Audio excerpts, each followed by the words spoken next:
Welcome back to This is Van Keller. Now, I've been the biggest critic of BC United leader Kevin Falcon dating back to 2021, when I was very vocal that I didn't think he had the instincts, personality, or background, given his political baggage, to be perceived as a trustworthy political leader. I don't want to say I told you so, because his decision to suspend BC United's campaign and collaborate with the BC Conservatives hurt a lot of good people who were in politics for the right reasons. But does his decision further deepen our province's political polarization? Here to discuss is a BC United MLA for West Vancouver Capilano, Corinne Kirkpatrick. And this conversation is brought to you by Pacific Sands Beach Resort in Tofino, laid-back luxury, as beachfront as it gets. So Corinne, just give it to me straight. How politically polarized are we here in BC?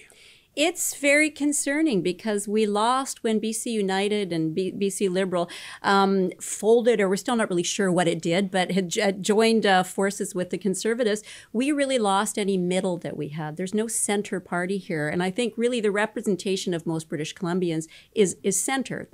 And so when you've got ideologically left and ideologically right, I think it leaves a lot of people out of politically homeless, I guess. But the BC United Party, your party, was down to about 10%, 12% of the popular vote, at least in polling. So wouldn't that suggest that the political polarization already existed even before Kevin Falcon made his decision to suspend the campaign? There were a lot of people who were sitting still as undecided, and I think that where we failed as a party was that we didn't define ourselves. And so people didn't really know that we were the center choice. So there was confusion about where we sat. There was confusion about vision. So I believe that there were more people connecting with the message that the Conservatives had, but with the misunderstanding that the Conservatives in British Columbia are not the same as the Conservatives federally. Okay. So a lot of that polling was really not necessarily representative of somebody's political position, but it was more of confusion in terms of who represented what.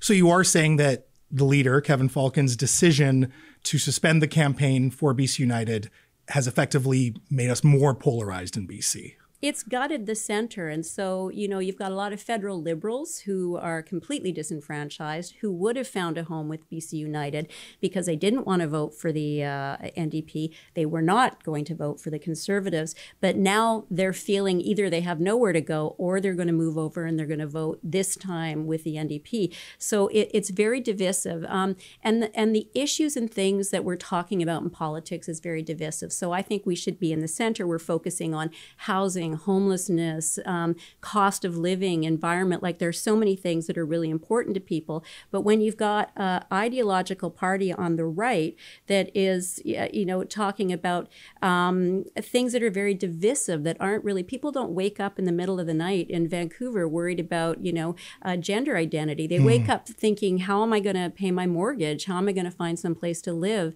And I think when you've got really polarized different positions, that's where the middle really helps to pull you back to what are the things that most British Columbians really worried about. So let's talk about the middle. What is effectively being taken off the ballot that you're not seeing represented by the BC NDP or the BC Conservatives? What sort of policies are missing? Well, I guess if you ask me kind of where my political stripes are, I say, I believe in climate change and I believe in a strong economy. Okay. And I think that that's where the center is. You can have both of those things. You have got to have strong tax policies and you've got to be able to incentivize business. So you've got a healthy business environment and a strong economy. With that, you're going to reinvest that money on the other side of the balance sheet in world-class healthcare and in those social programs, in childcare and all of those things that are really, really important. And so with either on the left or on the right, there is often a focus only on one side of that balance sheet. And I think that's the difference, is I think in the center, we're able to kind of have a bigger picture that is more broad and I think better, looks after both the business community and every British Columbian for the services that they need. So on this program back in December 2023, I made the case that the BC United Party and the BC Conservatives had enough overlap that they were effectively the same party. Doesn't Kevin Falcon's decision to suspend BC United's campaign and effectively endorse the BC Conservatives prove that point, that there was a lot of overlap? I mean, I think Kevin Falcon said that there's 75% of things that he agrees with. So wasn't BC United always kind of the party on the right?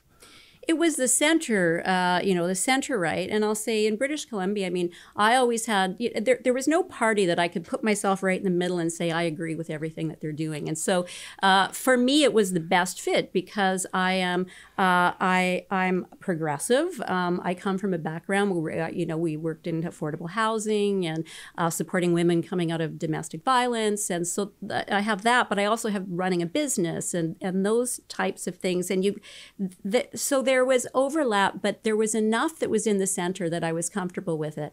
But there was not, it was not the Conservative Party. When you start to listen to people with these conspiracy theories, and some of these conspiracy theories, I mean, it's utterly irresponsible to be spreading this kind of information. One I heard recently is that, and I'm not making this up, Mo, is that one of the candidates is spreading a conspiracy theory that the Canadian government is euthanizing Canadians who became vaccine disabled. Wow. Now, when even if you've got moderate candidates in that party, when you know that there are still people in the party like that could have fingerprints on social policy in British Columbia, I find it really scary. Sure, yeah. So I think that saying, having Kevin say that there's a lot in common and I think that's just a bit of a stretch. What do you make of your former colleagues, though, that joined the BC Conservatives either before the BC United campaign was suspended or after it was suspended? I mean, doesn't that then reflect poorly on them that they maybe condoned some of these out there beliefs? Well, I'm going to look at those who left before and those who left after a little bit differently.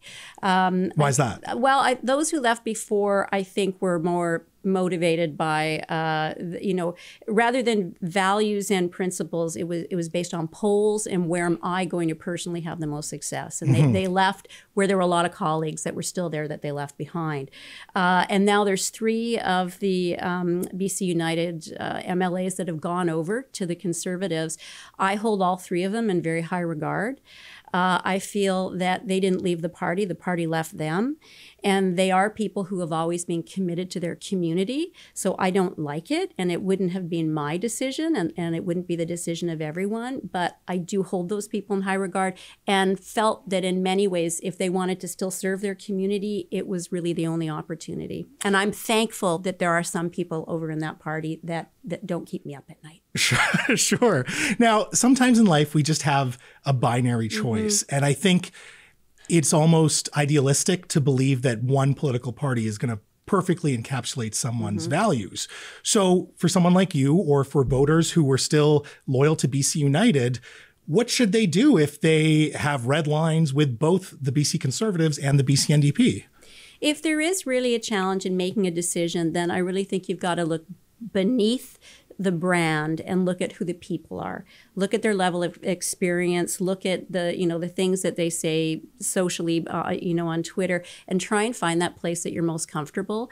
So, I mean, I can look at housing policy, and there are things with the NDP where I think in spirit there were good things happening, but the inability to execute and some of the fundamental ideological pieces about people's private property and property rights, I was very concerned about. So I can still agree in principle with what a party is doing, but look at the way they're doing it and know that is not the way to execute something. People just have to really look at which of these parties am I most comfortable with, or I was saying last week, people have to decide which party am I least afraid of, and unfortunately, sometimes that's what it comes down to. Now they could do that, or if they're very frustrated, they could run independently, right? Yes, and it's funny you say that because a few of my very well-respected quality friends in caucus have decided to do that. Corinne, this was a pleasure. Thank you so much for your time tonight. And again, thank you for your service in the BC legislature. Regardless of agreements or disagreements on policy, I sincerely do appreciate that. Thank you, and thanks for the good work you do here. Thank you so much. folks. That was BC United MLA for West Vancouver Capilano, Corinne Kirkpatrick. Thank you so much to Pacific Sands Beach Resort in Tofino for supporting local conversations about local issues. Now, after some business, the BC Conservatives have ideas to address the province's homelessness crisis. Did the ideas make sense? Well, you can judge for yourself up next.